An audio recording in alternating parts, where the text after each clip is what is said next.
Hello guys, welcome back to my channel. This is August, your CAD guy. In this video, we are going to discuss just the same topic that we have on our previous video tutorial, which is one of the AutoCAD basics, how to create lines. I just realized we have some friends from other countries, so I guess it's better to have an English version of this video tutorial. Okay, so let's start. If you notice, when you open your AutoCAD program, you can see here an XY icon. This is what we call the User Coordinate System icon, or the UCS icon. This will serve as the zero origin of the whole drawing. Okay, so in creating a new line, we have four ways on how to do that. The first one is using the menu bar up here. You can see here the Draw tab, click Draw, and then click Line.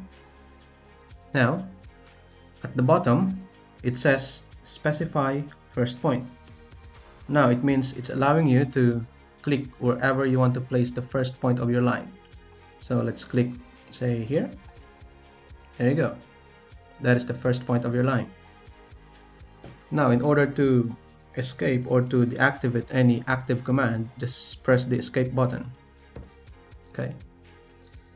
Now, the second way is using this ribbon panel here, just underneath the menu bar. If you can see in the upper left corner, there is a line icon here, line button. Just click this line button. Now, you can click the first point of your line, wherever you want to place it. Let's say here. There you go. That is the first point of your line. Okay, press escape. Now, the third way is using the word line. So just type in line, L-I-N-E, hit enter or spacebar. And now, specify your first point. Just click wherever you want to place it. There you go. That is the first point of your line. Now, the fourth way is the shortcut of the line command, which is letter L. Type in L, hit enter or spacebar. And now click wherever you want to place the first point of your line. Let's say here.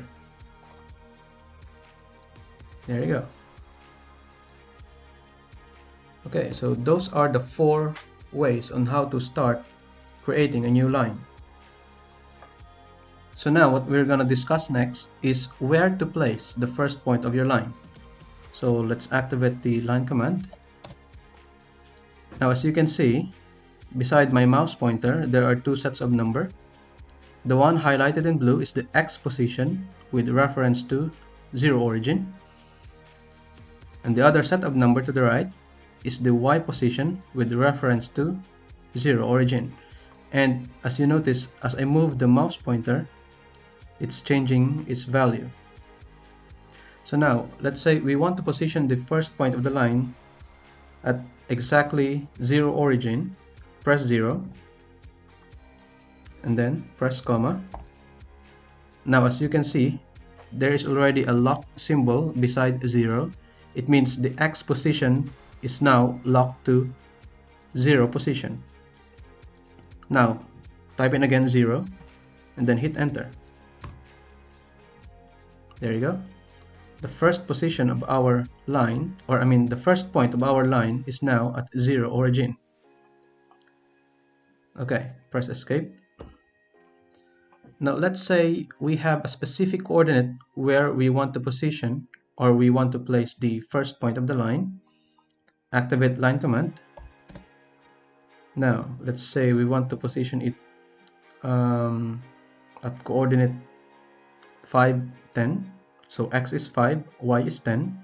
Just type in 5, press comma, and type in 10. And then hit enter. There you go. Now, the distance of this first point of the line with reference to zero origin is X is 5 and Y is 10. Okay. Now, another thing is, let's activate the line command. Another thing is you can click wherever you want to place the first point of the line. whether you know or not the distance of it from the origin. So let's click here. So that is the first point of your line. The only disadvantage of this is you don't know what is the exact position of the first point of your line with reference to zero origin. But still, it depends on you on what is your purpose of creating the line. Maybe you have to create any shape or any drawing.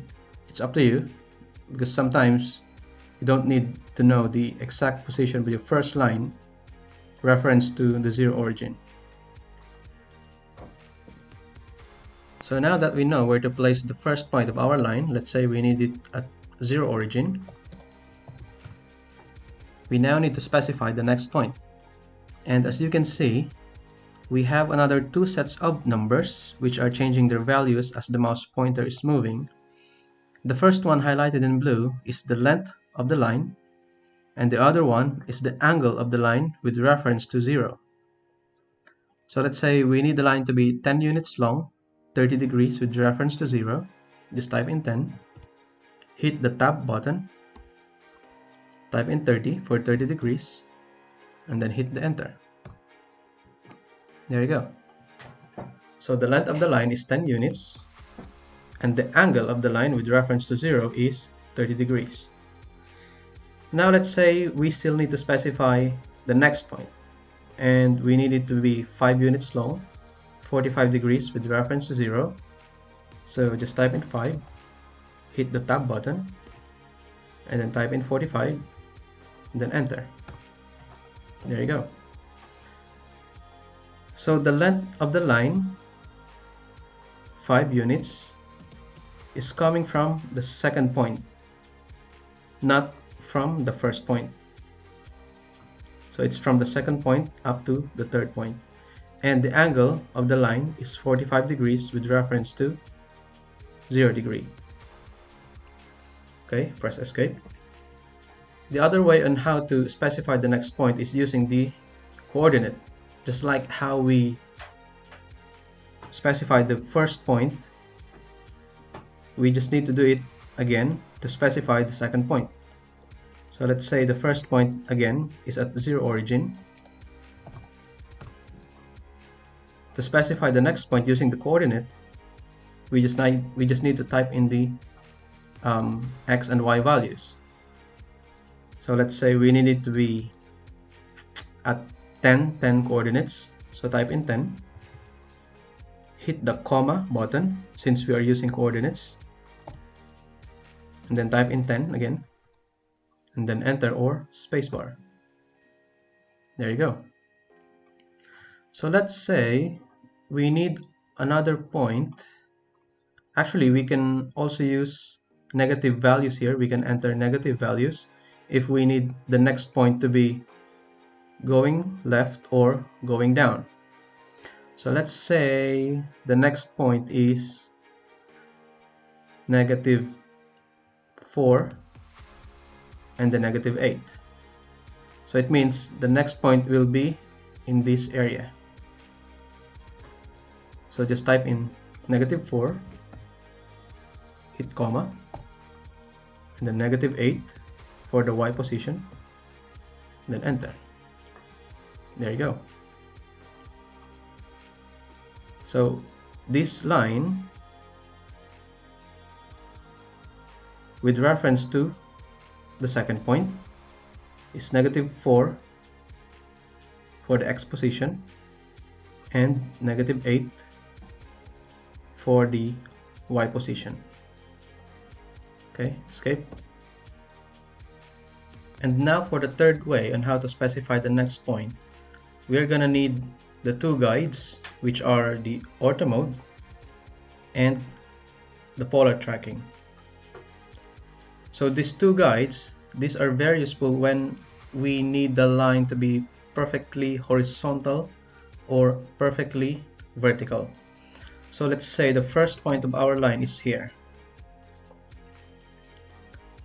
Now let's activate the auto mode, and then as you can see, wherever we move the mouse pointer, it's showing us only two directions of the line. It's either horizontal or vertical. It means using this ortho mode, the next direction of the line is locked to horizontal direction and to vertical directions only. So now we're just gonna need the length of the line. So let's say we need it to be 10 units long. So type in 10. Move your mouse pointer to the right or to the left or up or down, wherever you need it. Let's say we need 10 units long horizontal. So move your mouse pointer to the right or to the left and type in 10. Hit enter. There you go. Press escape. It means this line is perfectly horizontal with a length of 10 units. Same way for the vertical direction. Let's say the first point is here. Move your mouse pointer up or down, wherever you need it. Let's say we need it to be 10 units long. Hit enter. And there you go. It means this line is 10 units long and it is perfectly vertical. Now, let's deactivate the ortho mode and turn on the polar tracking. It's almost the same as ortho mode. It's just that polar tracking is not going to lock the next point to only two directions, but it will show you a guide for you to make a perfectly horizontal or perfectly vertical line. So let's say the first point of our line is here. Now, since our polar tracking is already on, you can also press F10 on your keyboard to activate the polar tracking. Now, if we move the mouse pointer, as you can see, when the mouse pointer is here, going to the right or to the left, or going straight up or going straight down, it's showing us a green dotted line.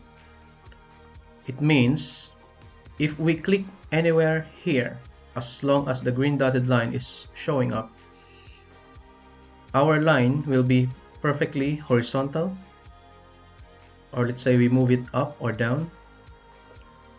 If you click anywhere here or here, as long as the green dotted line is showing up, it means the line will be perfectly vertical. But if you move the mouse pointer, let's say here, and the green dotted line disappears, and you click in here, it means your line is not perfectly vertical. Same way for the horizontal. Let's say you move your mouse pointer here. Now you can see the green dotted line, but if you move it a little bit going up or going down, and the green dotted line disappear, and you click here, it means the line is not perfectly horizontal.